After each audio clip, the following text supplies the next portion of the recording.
ఒక శోధన వచ్చింది కదా, ఆ శోధన వచ్చినప్పుడు ఒక ప్రక్కన శోధన ఉంది, ఒక ప్రక్కన యేసు ప్రభు ఉన్నాడు. ఇమాజిన్ చేసుకో, ఒక ప్రక్కన శోధన ఉంది, ఒక ప్రక్కన ప్రభు ఉన్నాడు.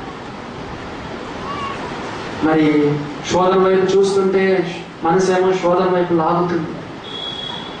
మరి ఇక్కడ చూస్తే ప్రభు ఉన్నాడు, ఒక ప్రక్కన ప్రభు వైపు చూస్తే ప్రభు పక్కన హృదయం లాగుతుంది కదా. మనం ఏం చేయాలి? యేసయ్యా నిన్ను ప్రేమిస్తున్నాను, అయ్యో ఈ తుచ్చమైనటువంటి ఈ శోధన ప్రభువా, దీనికి నేను మనసు ఇవ్వను ప్రభువా, నీ వైపు నేను చూస్తాను. ప్రభువును మనం ఎప్పుడైతే ప్రేమించడం మొదలు పెడతామో చాలా సునాయాసంగా శోధన మనం ఏం చేయగలం చెప్పండి? జయించగలం. శోధనలో ప్రభువును మనం జ్ఞాపకం చేసుకున్నాం. ప్రభువు తన్ను ప్రేమించు వారి కంటే ప్రభువును మనం ప్రేమించాలి. శోధనలో యేసయ్యా నేను ప్రేమిస్తున్నాను ప్రేమిస్తున్నాను ప్రేమిస్తున్నాను అని చెప్పి ప్రభు పట్ల మనకున్న ప్రేమను వ్యక్తం చేస్తూ ఆ శోధనకు మనం దూరం కావాలి. ఎన్ని సంగతులు చెప్పాను చెప్పండి? శోధన సహించాలి, శోధనకు నిలబడాలి, శోధనలో ప్రభువును ప్రేమించాలి. నాలుగవదిగా చూడండి, నాలుగవదిగా శోధన పట్ల మన యాటిట్యూడ్ ఎట్లా ఉందో చూడండి. లూకా సువార్త 22వ అధ్యాయం 46వ వచనం. లూకా సువార్త 22:46 చదవండి. లూకా సువార్త 22:46. మీరెందుకు నిద్రించుచున్నారు? చదవండి. శోధనలో ప్రవేశించకుండానట్లు చదవండి, లేచి ప్రార్థన చేయండి. చాలా మంది అందరం శోధనలో పడ్డానికి కారణం అంటే ల్యాక్ ఆఫ్ ప్రేయర్, ప్రార్థన లేని. ఎందుకు? సీరియల్స్ చూస్తున్నాం కదా, చెప్పండి. ఎందుకు సినిమాలు చూస్తున్నారు, టీవీలు చూస్తున్నారు? ఎందుకు సీరియల్స్ చూస్తున్నారు? పాపంలో పడుతున్నారు, అబద్ధాలు ఆడుతున్నారు, డబ్బుకు లోనవుతున్నారు, దురాశలో పడిపోతున్నారు. ఎందుకంటే మన జీవితాల్లో ప్రార్థన తక్కువ. ఎందుకు పాపంలో పడుతున్నాం? ఎందుకు శోధనలో పడిపోతున్నాం? ప్రార్థన. మీరు శోధనలో ప్రవేశించకుండానట్లు మెలకువగా ఉండి ప్రార్థన చేయండి. మహాభక్తుడైన ప్రార్థన లేకపోతే శోధనలకు సునాయాసంగా పడిపోతాను. ఎంత ఎక్స్పీరియన్స్ మనకున్నా, ఎంత పెద్ద భక్తి పరులమైనా మనకు ప్రార్థన లేకపోతే ఏమైపోతాం చెప్పండి? శోధన. రోజు కనీసం పొద్దున లేస్తే వెంటనే మీ గదిలోనికి వెళ్ళిపోండి. ఎక్కడ కాము ఉంటే గదిలోకి వెళ్ళిపోండి. కనీసం 1 గంట సేపు అయినా ప్రార్థన. ఎందుకంటే యేసు ప్రభు మాట చెప్పారు కదా, ఒక గడియను ఇదే సందర్భంలో వేరే సువార్తలు ఏమన్నాడు ప్రభు? ఒక గడియను మేల్కొని ఉండలేరా అంటే, ఒక విశ్వాసి అంట సగటుకు రోజుకు కనీసం 1 గంట సేపు అయినా ప్రార్థన చేసుకోకపోతే విజయవంతమైన జీవితాన్ని భూలోకంలో ఓహో ఎన్ని ఆకర్షణలు! ఓ ప్రియులారా, లోకం ఎంత ఆకర్షణ కదా. షాపుకు పోతే చాలు కదా, పెద్ద పెద్ద షాపింగ్ మాల్స్ వచ్చినాయి, అవునా? ఒకసారి మన సహోదరుని తీసుకెళ్ళి ఎక్కడో బయట షాపింగ్ కొట్టే తీసుకెళ్ళి, ఇదేందన్నా సుధమ గొమ్మరం లాగా ఉందన్నా అంటున్నాడు. పెద్ద షాపింగ్ మాల్ అక్కడ తోడుగా తీసుకెళ్ళాం ఒకసారి ఎక్కడికో కదా. అవునండి, ఎంత ఆశ ప్రేమ వాళ్ళది, ఎంత ఆకర్షణ లోకంలో ఉంది. మినిమం 1 గంట సేపు అయినా ఒక విశ్వాసి ప్రార్థన చేసుకోకపోతే శోధనలో పడిపోతారు. మరి ఇంకో మాట చూడండి, మరి నిలబడాలి, సహించాలి, నిలబడాలి, ప్రభువును ప్రేమించాలి, ప్రార్థన చేసుకోవాలని మత్తయి సువార్త 4వ అధ్యాయం. మత్తయి సువార్త 4వ అధ్యాయం చూడండి. 4వ వచనం నుండి చదువుతున్నాను, 3వ వచనం నుండి. ఆ శోధకుడు ఆయన యొద్దకు వచ్చి, మత్తయి సువార్త 4:3, నీవు దేవుని కుమారుడవైతే ఈ రాళ్ళు రొట్టెలన్నట్లు ఆజ్ఞాపించమనెను. అందుకు ఆయన, మనుషుడు రొట్టె వలన మాత్రం కాదు కానీ దేవుని నోటి నుంచి వచ్చి ప్రతి మాట వలన జీవించేది రాయబడి ఉన్నది. అంతటా అపవాది పరిశుద్ధ పట్టణములకు ఆయన తీసుకుని పోయి దేవాలయపు శిఖరమున నిలవబెట్టి, నీవు దేవుని కుమారుడవైతే క్రిందికి దుముకుము అని శోధించాడు. 7వ వచనంలో యేసు ప్రభు ఏం చెప్పాడు? అందుకు యేసు, ప్రభువైన నీ దేవుని మ్రొక్కి ప్రభువైన నీ దేవుని శోధింపవలదని మరి ఒక చోట వ్రాయబడి ఉన్నదని వానితో చెప్పాను. 8వ మరలా అపవాది మిగులు ఎత్తైన కొండ మీదకి ఆయన్ను తోడుకొని పోయి ఈ లోక రాజ్యములన్నిటినీ వాటి మహిమను చూపి నీవు సాగిలపడి నమస్కారం చేసినట్లా వీటన్నిటినీ నీకు ఇచ్చదనని ఆయనతో చెప్పగా, యేసు వానితో సాతాన పొమ్ము, ప్రభువుని దేవుని మ్రొక్కి ఆయన మాత్రమే సేవింపవలనని వ్రాయబడి ఉన్నదనను. అంతటా అపవాది ఆయన విడిచి పోయెను. చెప్పండి. 5వదిగా శోధన పట్ల మన బాధ్యత ఏంటి చెప్పండి. అవునండి, యేసు ప్రభువుకు 3 శోధనలు వచ్చాయి. అవి కూడా శరీరాశ, నేత్రాశ, జీవకుడంబం. ఆ 3 శోధనలు వచ్చినప్పుడు యేసు ప్రభు 3 వాక్యాలు చెప్పాడండి. 3 శోధనలు వస్తే యేసు ప్రభు ఎన్ని వాక్యాలు చెప్పాడు? ఫస్ట్ శోధనకు ఒక వాక్యం చూపించాడు, 2వ శోధనకు ఒక వాక్యం చూపించాడు. ఫస్ట్ శోధనకి ఏం వాక్యం చెప్పాడు చెప్పండి.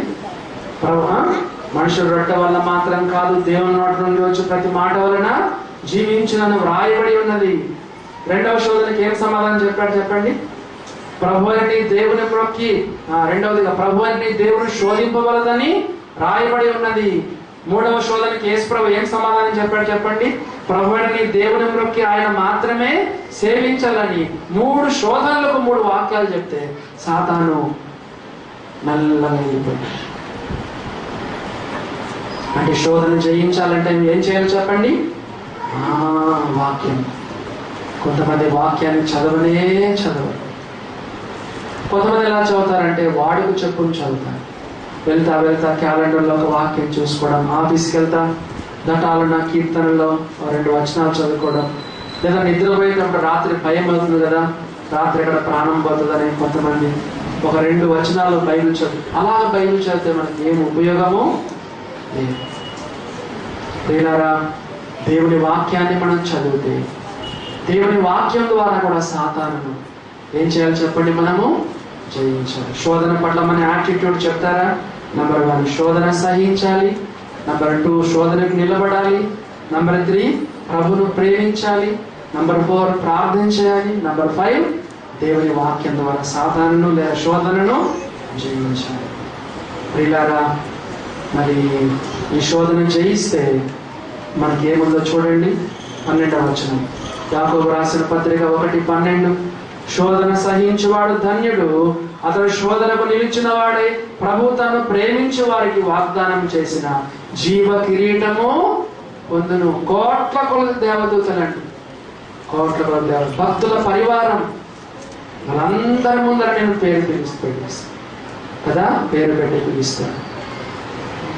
వాళ్ళందరి దగ్గర పేరు పెట్టి పిలిచి, నా బిడ్డ లోకంలో ఎన్నో శోధనలను జయించావు కదా. కోట్ల కొలది దూతల ఎదుట, భక్తుల పరివారం ఎదుట దేవుడు ఏం చేస్తాడంటే జీవ కిరీటాన్ని తల మీద ప్రభు తను ప్రేమించు వారికి వాగ్దానం చేసిన జీవ కిరీటము పొందును. అవును, బైబిల్లో 7 కిరీటాలు ఉన్నాయి. అవును ప్రియులారా, అన్ని ప్రతి దానికి నువ్వు ఏం చేసింటే దానికి ఒకదానికి ఒక కిరీటం దేవుడు 7 కిరీటాలు పెట్టాడు. అవన్నీ కూడా పరలోకంలో మనం పొందుతాము. ప్రేమైన దేవుని బిడ్డలారా, మరి ఎంత గొప్ప ఫలితం బహుమానం ఉందో చూడండి. ఆఖరిగా 1-2 వచనాలు చూపించి నేను ముగిస్తాను. నెంబర్ 1 కొరింథీయులకు రాసిన మొదటి పత్రిక 10వ అధ్యాయం 11వ వచనం. సమయం అయిపోయింది, మరి అయినా కూడా 1-2 వచనాలు చూపించి నేను ముగిస్తాను. కొరింథీయులకు రాసిన మొదటి పత్రిక 13వ అధ్యాయము 13. మొదటి కొరింథీ 10:13. సాధారణముగా మనుషులకు కలుగు శోధన తప్ప మరి ఏమీ మీకు సంభవింప. కొన్నిసార్లు మనం అనుకుంటున్నాం, నాకు వచ్చిన శోధన అన్నయ్య ఎవరికి వచ్చుండదు, నాకు వచ్చిన శోధన ఎవరికి వచ్చుండదు కాబట్టి నేను శోధనలో పడ్డాను. అసలు నాకు వచ్చిన శోధన ఎటువంటి శోధన తెలుసా? ఎవరికి వచ్చి ఉండదని మనం అనుకుంటున్నాం, కానీ దేవుడు ఏం చెప్తున్నాడంటే సాధారణంగా మనుషులకు కలుగు శోధన తప్ప అలా మీకు ఏమీ సంభవింపలేదు. చదవండి, ఇంకా ఏముంది? దేవుడు నమ్మతగిన వాడు. చాలా శోధనలు మీకు వస్తున్నాయి. కొత్తగా నమ్ముకున్నారు, ఇంకా శోధనలు ఎక్కువ అండి. మొన్న ఒక అమ్మాయి ఏడ్చుకుంటా వచ్చింది. ఏంటంటే సాతాను చెప్తున్నాడంట, నువ్వు రక్షణ పొందలేదు, యేసు ప్రభు శిలువలో వేలాడాడు కదా, ఆయనకు నొప్పి కాలేదు, యేసుప్రభుకు మేకులు కొట్టినా, బల్లెం ఏది కొరడాల దెబ్బలు కొట్టినా యేసుప్రభు దేవుడు కాబట్టి, యేసుప్రభు మేకులు కొట్టినా, ముళ్ళ కిరీటం చెక్కినా యేసుప్రభు నొప్పే కాలేదు. నీ పాపాలు ఎట్లా క్షమించబడతాయి? చూసారా సాతానుడు ఎంత శోధిస్తున్నాడు. ప్రేమైన దేవుని బిడ్డలారా, శోధనలో దేవుడు నమ్మతగిన వాడు. ఇంకో మాట చూడండి, అక్కడే ఉంది 13వ వచనం. మిమ్మల్ని మీరు సహింపగలిగినంత కంటే ఎక్కువగా ఆయన మిమ్మల్ని శోధింపబడనీయడు. దేవునికి తెలుసు ఎంత శోధన మనం తట్టుకోగలమో అంత శోధన మాత్రమే దేవుడు పంపిస్తాడు. సహింపగలిగినంత కంటే ఆయన ఎక్కువగా మిమ్మల్ని శోధింపబడనీయడు. అనగా సాతాను అలవచ్చు, దేవుడు ఎవరిని శోధింపనీయడు, కానీ మనకు అలవ చేసేది కూడా పరీక్ష, ఆ యొక్క శోధన ఎంతవరకు అలవ చేస్తారంటే సహింపగలిగినంత కంటే ఎక్కువగా ఆయన మిమ్మల్ని శోధింపనివ్వడు. అంతేకాదు, సహింపగలుగుతాడు ఆయన శోధనలతో కూడా తప్పించుకున్న మార్గమును కూడా కలిగించింది. మరి దేవుడు ఎక్కువగా అలవ చేయడు. నెంబర్ 2, తప్పించుకున్న మార్గం కూడా కలగజేస్తాడు. శోధనలో మనం పడ్డామంటే తప్పి ఎవరిది? మనదా దేవుందా? మనదే అవుతుంది. మరొక వచనం చెప్పి నేను ముగిస్తాను. హెబ్రీయులకు రాసిన పత్రిక 2వ అధ్యాయం. హెబ్రీయులకు రాసిన పత్రిక 2వ అధ్యాయము 18వ వచనం. హెబ్రీయులకు రాసిన పత్రిక 2:18. తాను శోధింపబడి శ్రమ పొందెను గనుక శోధింపబడు వారికి, చదవండి, సహాయం చేయగలవాడై. నీకు వచ్చిన శోధనలని యేసు ప్రభువుకు తెలుసు. తాను కూడా శోధింపబడి శ్రమ పొందెను. శోధింపబడి వారికి అందరికి సహాయం చేయగలవాడై. నాకు తెలుసు చాలా మంది కన్నీరు కారుస్తున్నారు శోధన తట్టుకోలేక. కొత్తగా నమ్ముకున్నప్పుడు ఇంకా ఎక్కువ శోధనలండి కదా, కొత్తగా నమ్ముకున్న ఇంకా ఎక్కువ శోధన. మరి ఆయన శోధింపబడి శ్రమ పొందెను గనుక శోధింపబడి వారికి అందరికీ సహాయం చేయగలవాడై. ప్రభు పాదాల దగ్గర పడదాం. దేవా, ఈ శోధనలో పడిపోకుండా చేయి, పాపం చేయకుండా చేయి. అయ్యో, అలాగే పాపంలో పడిపోతే దాని ఫలితం మరణం. వద్దయ్యా, శోధన నిలబడడానికి, సహించడానికి, నేను ప్రేమించడానికి, ప్రార్థించుకోవడానికి, వాక్యం చదువుకోవడానికి సహాయం చేయండి. అలాగే శోధనలో జయించడానికి ప్రభు తన కృప మన ఎడల విస్తరింప చేయడుగాక. తలలో ఉంచినట్లయితే ప్రార్థన చేసుకుందాం. తలలో ఉంచండి, మోకరించండి, ప్రార్థన చేసుకోండి.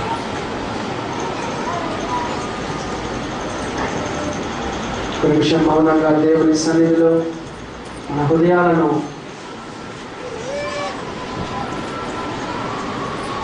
కుమ్మరించుకున్నాం. ఒకసారి ఆత్మ పరిశీలన చేసుకున్నాం.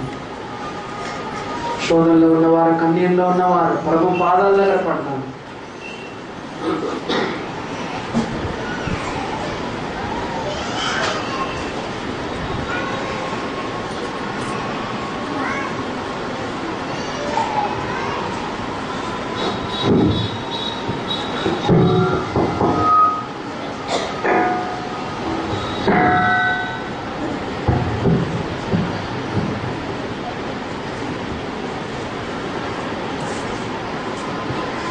పరిశుద్ధమైన తండ్రి, మీ పాదాలకు స్తోత్రాలు చెల్లిస్తున్నాము. శోధన గురించి అనేకమైన మాటలు మీ గ్రంథంలో నుండి మీరు మాకు వినిపించారు ప్రభువా. శోధనలోని 3 స్టెప్స్ గురించి విన్నాం. దురాశలో పడకుండా ప్రభువా, దురాశను బట్టి పాపంలో పడకుండా, దాని ఫలితం మరణంలో పడకుండా మమ్మల్ని కాపాడు నాయన. శోధింపబడి వారికి అందరికీ సహాయం చేయగలవాడవై ఉన్నాం. మానవులకు ఎటువంటి శోధనలు వస్తాయో అనుభవించిన దేవుడవు ప్రభువా. యేసయ్యా, శోధన సహించడానికి, శోధనకు నిలబడడానికి, శోధనలను ప్రేమించడానికి, ప్రార్థించడానికి, వాక్యం ద్వారా శోధన జయించడానికి కృప చూపునాయన. శోధన జయిస్తే జీవ కిరీటం ప్రభువా, ఆ బహుమానాన్ని తప్పనిసరిగా మేము పొందుకోవడానికి కృప చూపునాయన. పరలోకపు తండ్రి,